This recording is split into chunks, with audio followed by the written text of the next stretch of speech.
gerist áskrifendur á samstöðinni og taki þátt í að byggja upp öfluga og róttæka samfélagsumræðu.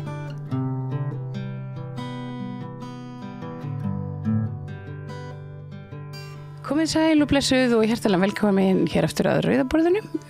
Hjá mér situr drengur góður, Georg Jónsson. Jónasson, já. Myndlistarmaður, öryrki, vertu velkomin. Já, takk. Það er gaman að fá þig hingað, en þó að tilefni sínu kannski, já, þetta er svona svolítið leiðilegt. Við ætlum aðeins að fara yfir fátæktina og hvað hún þýðir fyrir fólk sem í henni lendir. Það er að tala um fátæktagildru, það er erfitt að koma sér upp úr henni og hérna, hvernig hefur þetta snert þitt líf? Já, sko, ég fór í háskólan og kláraði það ekki, fór á sjó og endaði sem sendibílstjóri í 26 ár og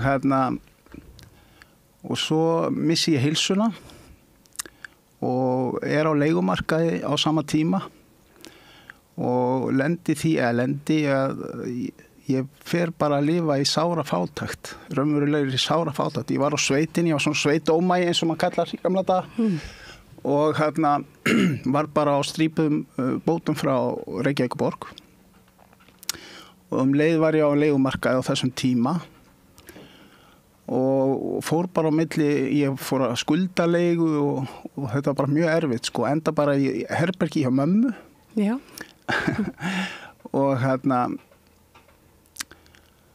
Og svo fyrir hvað? Já, bara 8 árum þá ég og læknirinn minn og félagsráðgjafi samráði við þetta fólk fór á örorku af því að þá fæ ég meiri aur og get fara að slaka á. Þannig að þá breyttist aðeins og ég sótt hjá félagsbústöðum sem sagt að komast inn í húsnæði. Það tók 4 ár. Já, og lengist bara listin? Skilst manni? Já, er það? Já, ég heyrði í ykkur sem var búin að bíða í 12 ár. Hvað segir? Já, það er auðvitað, ástand sem verðist ekki allavega versna. Nei, Skána segi ég eins og staðan er allavega núna. Nei. Ég var heppin að því eða heppin, ég veit það ekki, 4 ár, halló. En ég allavega var með 2 börn eða svona úlinga og tæplega það, 2 yngri börnin mín og fór bara að pressa og fekk inni og það breyttist líf mitt bara við það að komast í öruggt skjól og fá svona þokkalega sanngjarna leigu, eða hún er það með að við markaðin í dag. Ég er að borga 100.000 fyrir 91 fermetra íbúð. Já, eitthvað sem að hefði kannski á einhverjum tímapunkti hérna fyrir, hvað ég var að segja, 10 árum, 15 árum, þótt svona nokkuð eðlileg. Algjörlega, sko. Já, ég er að borga það. Ég fæ náttúrulega húsaleigubætur og sérstakar húsaleigubætur og svo í gegnum Tryggingastofnun fæ ég húsnæðisstuðning. En hvernig tilfinning er það að því að nú er oft talað frekar illa bara fólk, fátækt fólk í samfélaginu og sérstaklega fólk sem er á örorkubótum eða þiggur bætur frá sveitarfélagi eða annað. Já. Og það er svolítið svona litið niður á fólk oft í fátækt. Fannstu eitthvað fyrir þessu? Sko, ég er nú svona svolítið heppin að ég er alveg upp í fátækt, svona generali, svona ekki, ég meina við áttum að borða en ég man að í lok mánaðar þá þurftu við að lifa svona, mamma kallaði þetta sko kartöflubit og smjör. Já. Og ég man sko, minning þess sem ég satt sko sem lítill strákur kannski 4, 5 ára, 6 ára í fanginu á mömmu og borðaði þetta sko. Og kannski svolítið salt með. Já. Þannig að það er umverulega fátækt held ég, eða hvað? Jú, ætli það ekki. Jú, það var reyndar óreglu á heimilinu en alltaf svona þannig að það er kannski ekki alveg að marka. En með viðhorfin gagnvart fátæku fólki, sko, ég veit ekki, ég hef aldrei verið feimið við að segja sér fátæklingur, sko. Mér finnst það eiginlega bara pínu fyndið, sko, innan gæsalappa. Að við skulum þurfa að lifa við fátækt. Ég hef verið svona rebel í þessu samfélagi ég alveg upp af kommunistum eða sósíalistum og vinstra fólki og svona fólki sem svolítið meðvitað hvað þetta crazy samfélag sem við lifum í, sko. Þannig að ég veit það ekki, sko. Jú, ég veit að það fullt af fólki í kringum mig, sko. Ég í samskiptu við fátækt fólk í gegnum hlutverkasetur og einmitt að fara þangað eftir, það jólaball, litlu jólin. Já, og þannig að ég veit að þau skamma sín. Já. Þau eru oftast öryrkjar, eða það bara eiginlega alveg öryrkjar þar, nánast. Og þetta fólk, það talar ekkert mikið þetta, sko. Nei. En við tölum saman í hópum, sko, þetta og jú, það fordómar og litið niður á fólk og ég finn það alveg þegar ég segist vera öryrki að ég fæ svona svip hjá sumum, sko, en mér bara alveg skít sama einhvern veginn, sko. Já. Og það bara eitthvað sem hefur alltaf verið eða tók þið eitthvað tíma að komast á þann stað? Nú verður öryrki svona að bókinni til fyrir 8 árum síðan. Og var þetta eitthvað svona, ég veit ekki, þetta eitthvað svona sem að maður þarf svona að anda sig inn í að segja, hvað þú sagði, ég öryrki? Já, auðvitað, sko. Ég nú aðeins að kannski að íkja, sko, þegar ég segja mér sé alveg skít sama, en sko, þegar ég byrjaði minn feril alltaf í háskólan og ég ætlaði að raunverulega bjarga heiminum út af þessum bíafrabörnum sem ég upplifði þegar ég var krakki, sko, með stóra magana. Að ég ætla aldrei að verða nú ætla ég að verða öryrki þegar ég verð stór, sko. Nei. Ég ætla bara raunverulega að bjarga heiminum. En eða allavega að reyna það. Allavega að gera eitthvað, sko. Og þannig að, já, þetta er ekkit, sko, já, ég veit ekki hvað ég á að segja eiginlega, sko. Þetta svolítið erfitt, svolítið illa að læsa á þetta. Ég verð að viðurkenna það. Já. Það hefur nú samt auðgað líf þitt að mörgu leyti að fá örorkumatið og kannski þessa aðra sýn og kannski svona nýtt tækifæri og þú varst með stúdíó heima? Já, ég með myndlistastúdíó heima. Ég bara út alla íbúð. Já, það vill ofta verða þannig með myndlistamenn. Já, ég með svona stöðvar, ég með leirstöð og vatnslítastöð og olíu og akryl og ég bara í öllu, sko. Bara skapandi. Já. Svona og getur þar að leiðandi búið til þínar eigin jólagjafir en það nú kannski ekki allir í þeim veruleika því að nú krafa samfélagsins, hún er mjög svona ágeng í aðdraganda jóla. Já. Og það einhvern veginn gert ráð fyrir því að maður alveg ótrúlegum fjárútlátum. Já, algjörlega. Og hvernig, manstu eftir því hvernig var að undirbúa jól í fátækt með börn og áleigumarkaði og allt sem þessu fylgir? Já, þegar ég var einn komin eftir í skildi og var einn með 2 börn þá og komin í þessa sára fátækt þá var það trist, sko, ég veit að börni mín hafa fundið fyrir því, sko, þau hafa ekkert kvartað, þau náttúrulega áttu yndislega móður og það gekk bara vel þar, sko. En ég gat náttúrulega ekki skaffað nokkuð skapaðan hlut, sko. Ég gat ekki keypt föt á þau eða neitt svoleiðis. Ég fór reyndar með son minn einu sinni í fjölskylduhjálpina og tók hann með mér. Og hann vildi ekki fara aftur og hann sagði að þetta var svo skrítið fólk hann var bara hvað ætla hann hafi verið hann var svona 10 ára eitthvað svoleiðis. Já. Hvers vegna heldur hann hafi fundist þetta skrítið fólk? Já, í fjölskylduhjálpinni ég hef nú ekki farið lengi þangað, ég fer alltaf í meðlagsstigsnefnd fór núna á þriðjudaginn í meðlagsstigsnefnd í gær og fekk jólamatinn minn. Já. En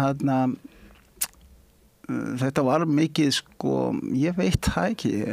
Þetta náttúrulega fólk sem öðru sér klætt og kannski, ég veit það ekki hvað ég á að segja. Kannski upplifir sig ákveðinni skjön í svona við Já, þetta var svona líka svona svolítið í samfélaginu? Já, fyrir ekki. Á skjön við það sem á að heita norm í samfélaginu? Já, algjörlega. Þetta svona 10 og hann kannski, hann var ekkert vanur þessu sko, þessi kaos, þú veist að vera í röðinni og þetta sko sem fylgir þessu.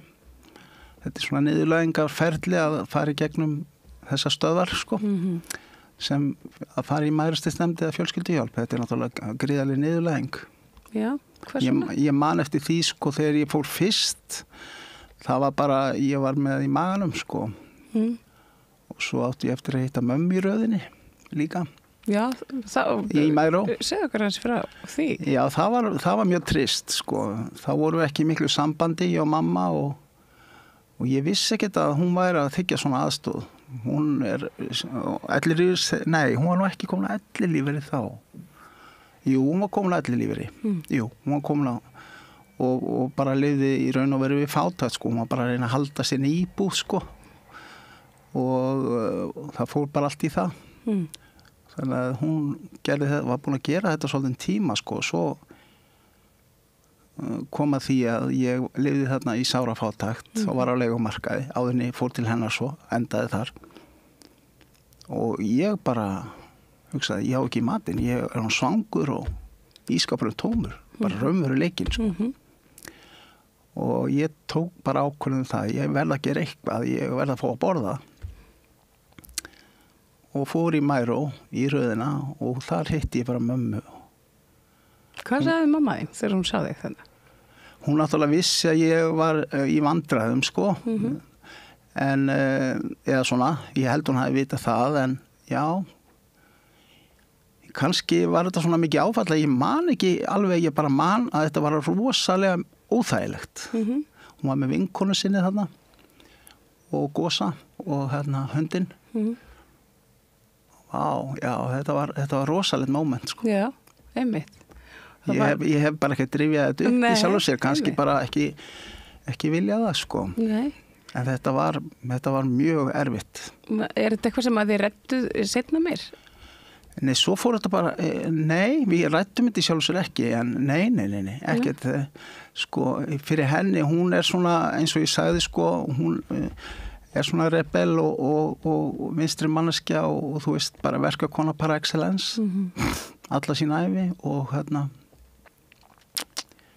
já, nei, við ræddum þetta ekki, svo fórum við bara að hittast, fórum saman, jável, sko, tókum báða staðina, sko, vorum svona, vorum reynda hvorull á bíl, en fengum lánaðan bíl, og svona, þetta var svona, þetta búið að vera ströggl, þetta eiginlega, eins og ég segi, sko, pínu fyndið, þetta að vera í samfélagi mannana hérna á Íslandi, gnægta samfélaginu og vera í þessu, sko, þetta bara algjört. Já, okkur svona hliðarveruleika, en þó er málið þetta að sífellt fleiri glíma við fátækt.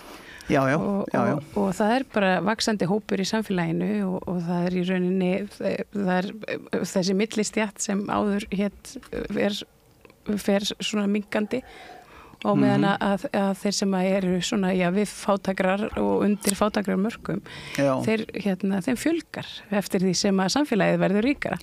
Já, það er svo sturlað, það er sturlað því að meðal annars út af þessum leigumarkaði, hann er náttúrulega að færa millistjættina niður, af því að, og sérstaklega, þetta er náttúrulega alveg sturlað hjá einstæðum mæðrum, eða feðrum, aðalega mæðrum, þau eru bara, þau eigi ekki að borða, sko, bara raunverulega, þau bara svelta. Þetta er veruleiki sem ég þekki sjálf, verandi einstæðmóður á leigumarkaði. Já, þetta er bara... Maður farin að borga, ætla það sé ekki svona 70% bara af ráðstöfunartekjum mánaðarins í leigu. Já. Á litlu húsnæði eitthvað staðar og maður eitthvað neginn, það er erfitt að það er dýrt að vera fátækur. Þetta er bara, ég verð reiður þegar þú segir þetta, sko, bara fyrir þína hönd, sko. Af því að ég var svona, af því mamma var einstæðmóður með 2 drengi, sko. Á leigumarkaði. Já. Við vorum bara heppin að amma, við gátum farið til ömmu svona í nokkur ár þarna á tímabili. En já, þetta er alveg ótrúlega skrítið að þetta skulle vera liðið. og þetta skuli gerast í íslensku samfélagi og það verður spennandi að vita hvað nýja pólitíkin okkar gerir. Já, ég reyndar að sammála því.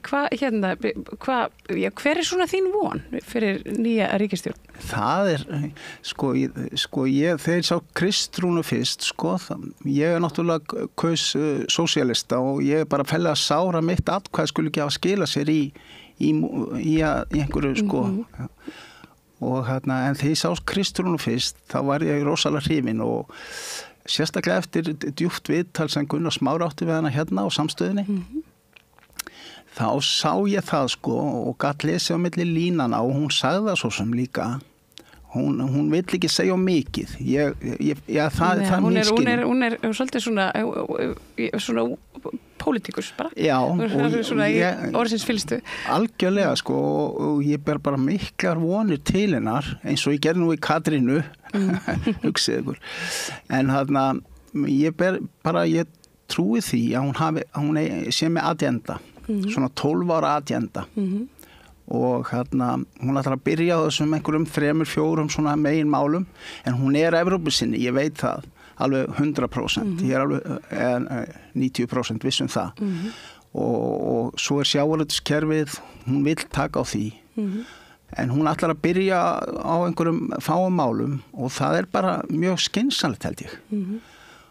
Og svo það Inga, og ég vona það hún Nú hefur Inga einmitt verið málsvari svona fyrir hópi fólks sem lifir við fátæktu og örorku eða við allir lífeyrisþegar. Hún hefur svona tekið sér það hlutverk. Já, og hún lofaði miklu fyrir þessa kosningar og það eru bara einhverju 200 milljarðar eitthvað svoleiðis. Og ég held að það verði niðurstaðan í þessum samningum sem eru núna og þessu verði breytt á 4 árum. Af því að það ekki hægt að gera þetta strax. Við skuldum orðið svo mikið, það bara 4. stærsti gjaldaliður ríkisins eru vextir og það gengur náttúrulega ekki til lengdar. Og við verðum að gera þetta einhverju svona skynsemi, en samt við verðum að gera þetta fljótt líka. Hún að lofa þarna alveg opbóðslega miklu og svo ég líka hrifin af Ingu í sambandi við krókamálin og sjávarútvegsmálin í sambandi við það. Og það mikið verið talað það hérna og ég fylgst með því hérna á Samstöðinni, það sem strákarnir að tala sjávarútvegs spjallið og þeir að tala það að það sé miklu meiri fiskur og ég hef nú sjálfur verið sjómaður aðeins í 3 ár og þekki það aðeins eða svona. Ég hef verið á strandveiðum 2 og grásleppu og netaveiðum og svona. Að það ábyggilega miklu meiri fiskur til og þetta náttúrulega umhverfisvænar veiðar og ég vona það þegar kvótin verður aukin að það verður bara krókabátarnir sem fái það. Og það verður við ramma reip að draga að fást við hagsmunasamtökin þar því þau eru mjög sterk og það eru bara einhverjir 300 menn sem eru bara að rekna og tala og bla bla bla eða 200 manns sem eru svona hagsmunagæslumenn atvinnurekenda og sjávarútvegs og við erum með kannski einhver 10 manns á móti það gengur ekki. Nei, en ríkisstjórnin og svo það hún Viðreisn. Já, Þorgerður Katrín. Þorgerður, já. Það verður spennandi, það verður svona svolítið flækjustiga því þau eru náttúrulega hægri sinnuð, svona einhver hluti af hópnum, en það líka hluti af hópnum sem bara líka svona miðjufólk og jafnvel vinstra fólk innanum held ég. Og svona fólk sem hugsar þetta svona félagshyggju. Já, ég held það. Þetta er svona blandaður hópur, spennandi hópur og það verður náttúrulega að því að það spurning með sölu á Íslandsbanka og svona og ekki að hækka skatta og þetta þetta náttúrulega, þetta flókið. Já, það þetta margt sem í mörg horn að líta svo sem en hérna. En þessi viðkvæmi hópur fólk sem býr við fátækt. Já. Svo kannski snúum okkur eftir að svona jólunum og aðdraðanda jóla. Já. Nú hefur farið nokkuð fyrir því fjölmiðlum að forsvarsfólk hjálparstarfskirkjunar og mæðrastyrksnefndar og fjölskylduhjálparinnar komið fram í fjölmiðlum og greini frá þeim veruleika sem við þeim blasir og segja að þarna hér svo mikil ásókn og við höfum aldrei séð eins og einhvern veginn hefur maður verið að horfa á þessa sömu frétt svona ár eftir ár eftir ár eftir ár. Algjörlega. En hvernig eru jólin fyrir fólkið sjálft sem þiggur þessa aðstoð og ég meina til dæmis bara hvað maður fær eitthvað ógeðslega vont í pókann sinn? Hvað meinar þú þá? Bara eitthvað sem maður borðar ekki og þú veist það er svona ýmsir hlutir sem að fólk sem að kannski hefur aðeins meira spáir hreinlega ekki í. Það til dæmis bara útlutunin, ég meina ef útlutunin er léleg eða henni skipt á margar hendur eða það er svona þessir núansar sem að geta svona ég myndi mér að komi jafnvel upp þegar að maður fer í hjálparsamtöku og leitar eftir aðstoð. Hvað er eitthvað svona sem að þú getur sagt okkur frá sem að svona kannski fáir vita en Já, ég tók eftir því til dæmis núna í Mæðró í gær að þarna við kallum Mæðró. Þetta bara alveg svona hluti af lífinu sko. Þetta bara partur af lífinu, það bara 2 í mánuði sko. Bara heldur í þér lífinu. Já, má segja það sko, að allavega stundum.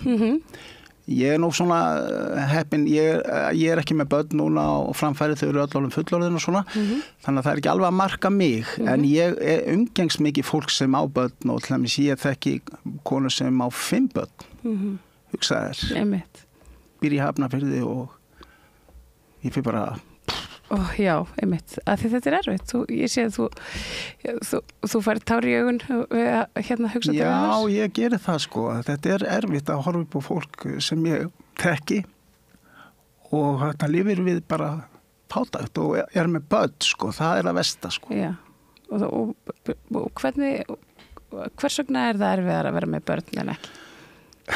Það er náttúrulega bara sko, að get ekki sko ég var fátækt barn í skóla og ég átti aldrei eins fína skólatösku og þetta er þessi samaburður sko, sem er svo erfiður sko, þegar maður er barn og er í lélugum fötum og lélugum skóm, sérstaklega skór eru svo mikilvægir í dag sko og og þessar flottu úlpur og svo er það íþróttirnar og tónlistarskólinn og allt þetta sem þessi krakkar fá ekki séns í ekki nálægt í og þetta er svo sárt Fótboltaskotnir guð minn góður, hvað 12-15 skall? Nei, ég held að þessi bara 90 skall fyrir barrið, ég held að það hafi verið og svo eru þau sko enga stund að spæna sig í gegnum þetta víst, þetta er bara 3 mánuða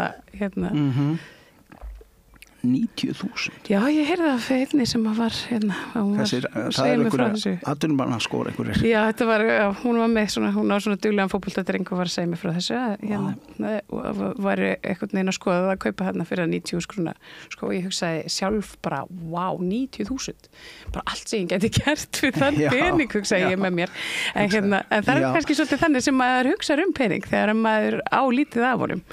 Algjörlega, sko, þetta er við vorum að tala þarna hvernig þetta kemur sko, þetta er bara behind me sko en þarna sko eins og fólkið í Hlutó sem ég mæti þarna og þetta er mest konur en við erum þarna nokkri kallar svona að þykjast nei, en þarna að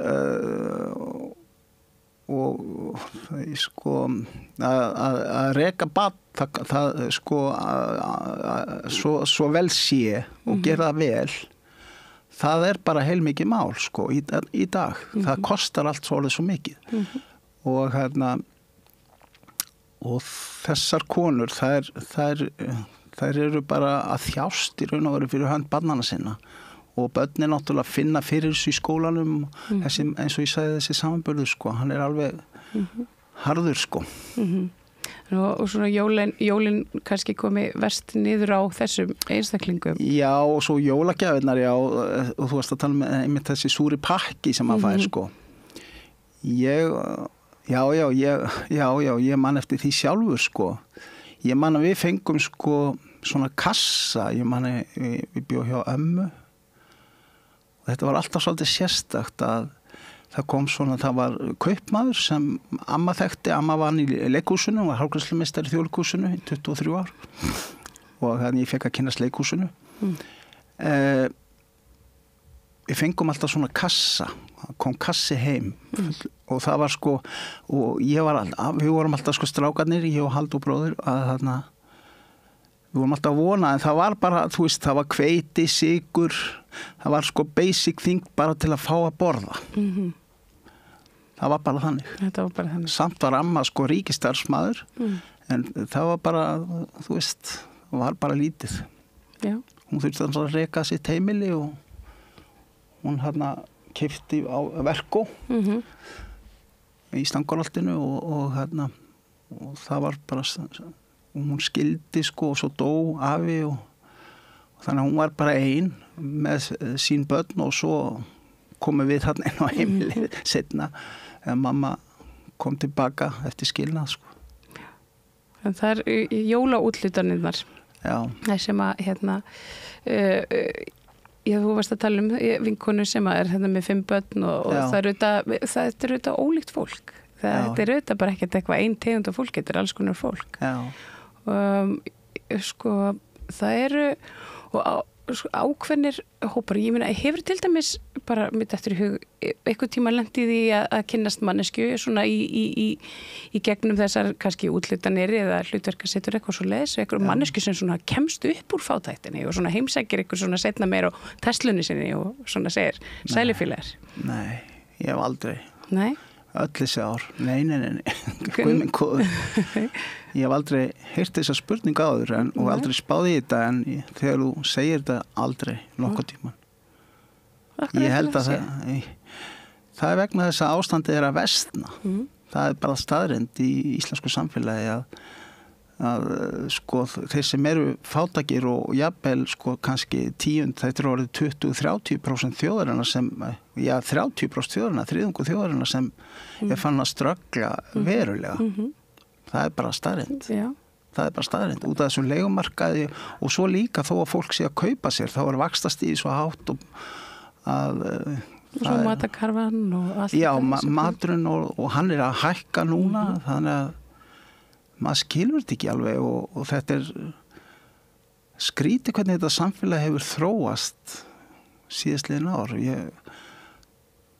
Ég átta mikið á þessu og þetta er náttúrulega áherslu í pólitíkinni, held ég. Þetta er versnað, ég skynja það alveg. En þegar maður glímir við heilsubrest og er fátækur, hefur það áhrif á heilsuna manns? Já, sérstaklega ef maður, eins og ég þegar ég var á leigumarkaði, svona eins og það var þá, frjálsum leigumarkaði, ég var bara ofboðslega streittur alla daga. Ég var alltaf kvíðinn og er kvíðasjúklingur fyrir, sko. Þannig að ég mátti ekkert við því, sko. Og ég man sko þegar ég komst bara í svona ákveð skjól að hvað líf mitt breyttist, sko. Ég get alveg ímynda mér það, sko, að vera með börn og þurfa að flytja kannski hverju ári, jafnvel annarkvært ári, jafnvel hverju ári með börnin og flytja úr skólum og þurfa að fara á nýja kennarafundi með nýjum kennurum, þú veist, bara svona, ef maður fer bara beint á gólfið, sko, að sjá þetta fyrir sér, sko, þetta er bara ógnarlegt, sko, þetta er bara eins og holocaust eða, þú veist, þetta er bara alveg skulum láta bjóða okkur þetta. Já. Hvað getur við gert? Hvað getur fólki gert? Við náttúrulega fengum tækifæri núna í kosningunum og við kusum og þetta er veruleikinn. Það sem við þurfum að gera, það er að fá nýtt húsnæðiskerfi. Það sem við þurfum að gera og við þurfum að gera hratt bara á 2 árum. Bara búa til nýtt kerfi eins og gamla verkamannakerfi. Það er það sem við þurfum að gera núna. Og ég vona það að ríkisstjórn Íslands beri gefið til þess að takast það verkefni bara beint, búm, eins og maður segir. Já. Það er eitt allavega. Já. En það sem við getum gert, við getum í mótmælt. Já. Við getum gert það. Eitthvað hlustað á mann þegar maður mótmælir? Ég held ekki, sko. Nei. Ég held ekki. Ekki nema maður sé kannski, ekki nema sé nóg margir? Já, nema sé einhver svona bylting. Já. Og kannski þurfum við að gera það. Já. Já, bara búða byltingu hérna í beinni. Já. Ég er nú að undirbúa svolítið spennandi gjörning núna. Já, segðu mér endilega frá. Ég vil ekki segja frá honum alveg, en ég fekk hugmyndina niður á Tjörn. Já. Og ég var að gefa fuglónum. Og ég vil ekki segja meira. Þú vilt ekki gefa mikið uppi? Nei, alls ekki. En hérna svona, þegar gjörningurinn verður fluttur, hvernig er hægt að fylgjast með þér? Já, það er góð spurning. Ég hef nú ekki komið, ég er ekki komið svo langt. Nei, þú ert ekki komið svo langt. En gjörningurinn er alveg fullmótaður. Já. En það að fylgjast með mér eða ég veit ekki hvernig á að gera það, sko. Nei. En hvernig segðu mér aðeins meira frá listinni og bara hvað hún hefur gert fyrir þig og hvernig og bara hvernig þú hefur bara þróast og mótast sem listamaður síðustu ár. Já, sko, ég vil gera svona pólitíska gjörninga. Það er svona minn draumur að hafa áhrif og breyta samfélaginu. Allavega að hafa áhrif. En mín myndlist ég er leitandi. Ég er búin að sækja 2 í Listaháskólanum og komst í undanúrslit í seinna skiptið og stefnaði að sækja aftur, ekki þó ég sé orðin 57 ára. En ég var í myndlistarskóla Reykjavíkur og kláraði þar eins árs nám með Einar Garibaldi sem meistara og það var alveg stórkostlegt að vera bara í þessu umhverfi með þessum krökkum. Ég var elstur, hún hætti þarna, já. Ég kláraði elstur og og ég fór í kynningu í Hafskólan eða semst Listaháskólan. Já. Og bara kom inn og í vinnustofunar og finna lyktina og ég var bara heima. Já. Bara þannig. Bara fannst þig? Ég var bara heima. Já. Er þetta eitthvað sem hefur blundað í þér alla tíð að vera listamaður? Varstu listrænn sem krakki? Eða? Já, ég var það og ofboðslega hæfileikaríkur teiknari og var hvattur til þess að fara í myndlist. En einhvern veginn fannst mér það ekki vera örugt og eitthvað svoleiðis þegar ég var eldri aðeins. Þannig að ég ákvað að fara í menntaskóla frekar. Eða á þeim tíma var það þannig. En núna er ég með stúdíu heima og ég er að mála í akríl og olíu. Það er svolítið erfitt í blokk með olíu en þeir eru orðin svo góður þessir olíulitir. Lykt ekki eins mikið. En bara með þetta langar mann að vera með svona varanlega, skila af sér varanlegri hlut, sko. Og náttúrulega vönduðum hlutum. En maður ætlar að selja. Þá þarf maður að vera með vanda og góða hluti sem endast. Og svo er ég að leira líka út á Svölum. Það er náttúrulega kalt núna en ég er stefnað að kaupa með svona rammasofn. Og geti gert það. Já. Og það er svona svolítið, maður þarf að passa sig að það er mikið ryk sem fylgir því svolítið. Og svo er ég að vatnslita, ég meina vatnslitastöð. Já, á heimilinu, þetta eru svona margir pólar í búðinni. Já, ert þú í myndlist? Já, ég hef einmitt bara svona í og með eitthvað neginn. Já. Það er nefnilega svolítið merkilegt einmitt að þetta einhvern veginn helst oft í hendur það er þetta fátæktin og svona strögglið, lífsbaráttan og svo einhvern veginn svona tjáningin og myndlistin. Þetta er svona, ég veit svo sem ekki hvað kemur á undan, eins og þú sagðir sjálfur hérna áðan, en þetta er einhvern veginn og virðist oft svona blunda í þessum hópi, allavega þeim sem ég þekki. Þessi fólki sem býr við fátækt eða hefur búið við fátækt. Það er einhvern veginn er oft listræna. Hvers vegna heldur þetta sé? Ég veit það ekki. Kannski erum við öll listræn og það er bara að reyna á það. Nei, ég veit það ekki. En ég er svona að vinna með líka sko tilviljun.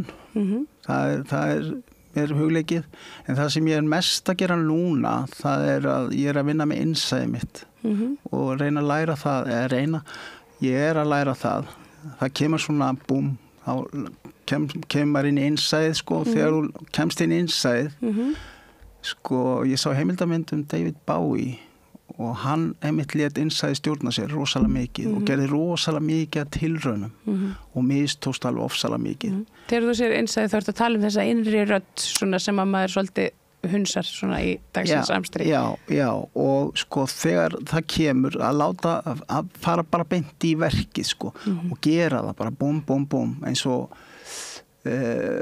síðasta verk sem ég kláraði heima, það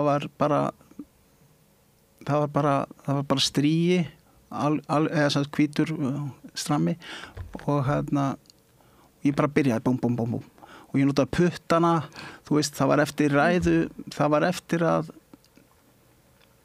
að Bjarni Ben fór að setja út á búðirnar út á Austurvelli. Já, fyrir ári síðan. Já, og fór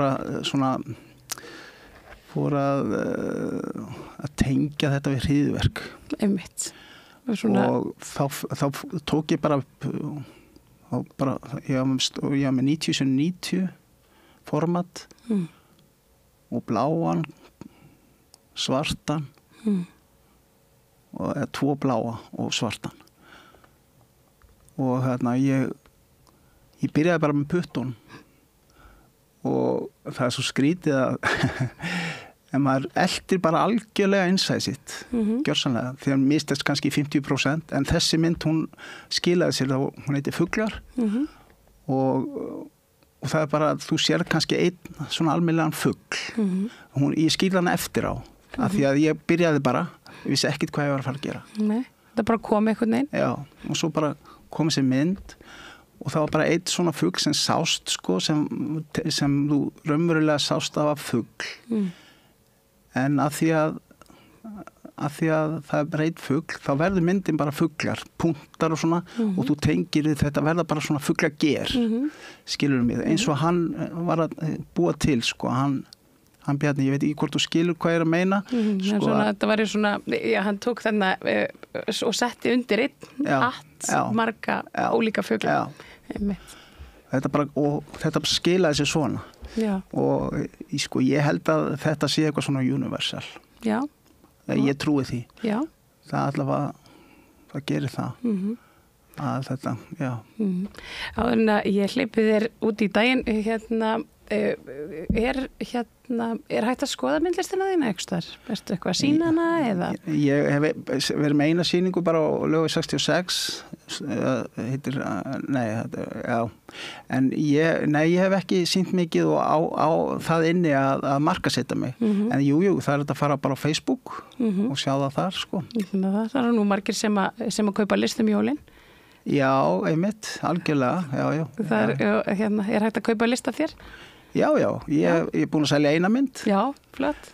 Já, seldi, já, og já, það er bara hægt en ég hef ég er búin að segja það við sjálfa mig og lofa mér því að helmingur af öllum ágóða, öllum peningum sem fer sem ég fæ fyrir verkið mitt, ef ég fengi 60 skall fyrir verk eða eitthvað svoleiðis, þá fer 30.000 inn á námsmannasjóð fyrir ungar konur í gegnum mæðrastýrsnefnd. Það eru með svona námsmannasjóð fyrir einstæða mæður. Akkurat.